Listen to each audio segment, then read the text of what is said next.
I'm John Hines with Hudson County TV. I'm here in Union City where we interviewed one of the plaintiffs named in Mayor Felix Roque's criminal complaint. Roughly 1 week after the mayor was indicted on federal hacking charges, rumors have been swirling about who each plaintiff is. Well, Hudson County TV was able to catch up with a Manhattan-based radio show host where we were able to get the inside scoop on whether or not he was actually plaintiff number 5.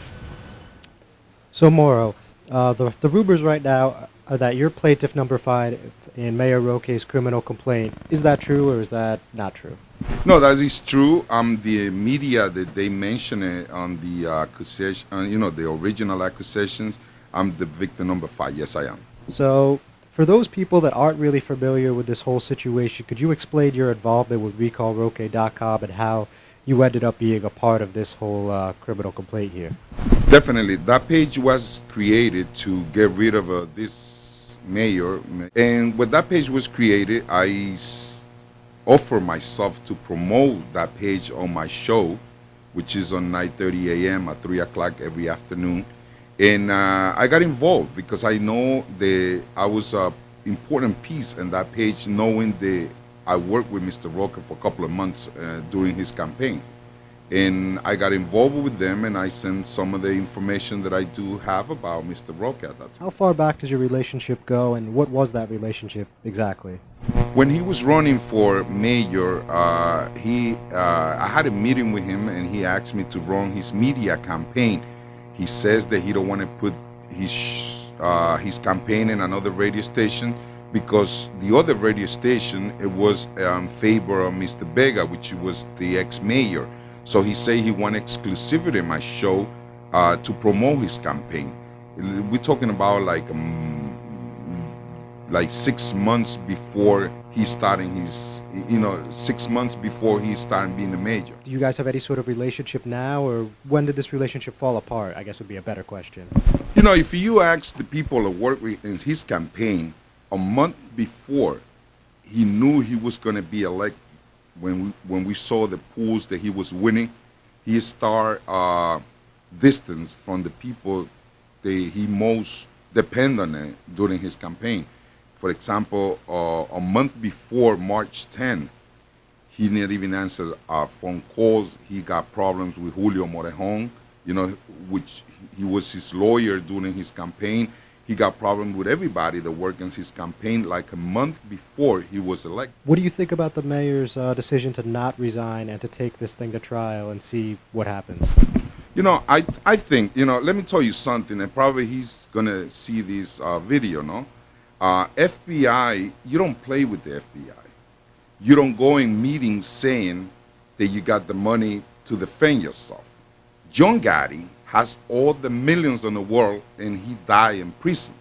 FBI is the only agency that get paid to wait and wait and wait. And when they make a case against you, it's because they got the proof necessary to be convicted.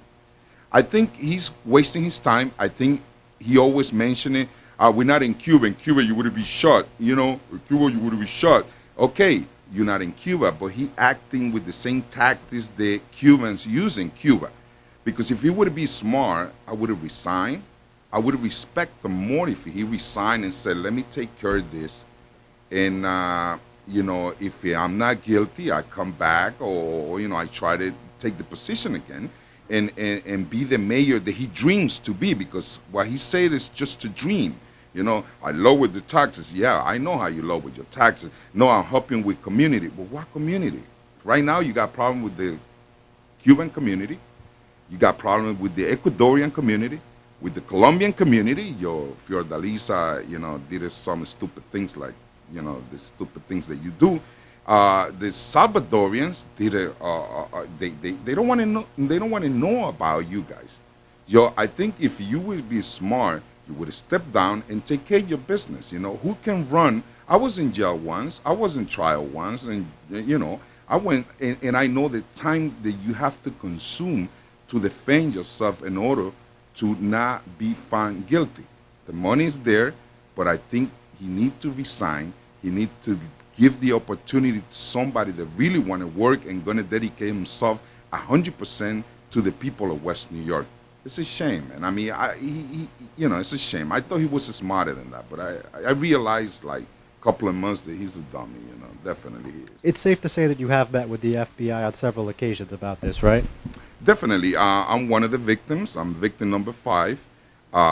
Hopefully, if he don't plead guilty next week or whenever he's gonna go to court, we're gonna have to be in trial, and we have to testify the things that he did to us, the 5 victims. If you had to put a timetable on when this ends, what would you say that timetable would be?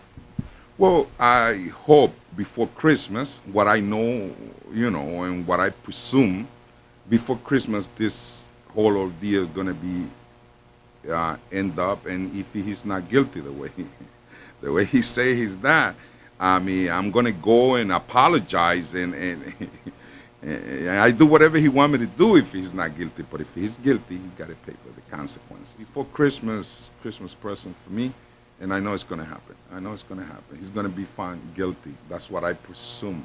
I'm not saying you're guilty. I hope you gonna find yourself guilty. I know you will.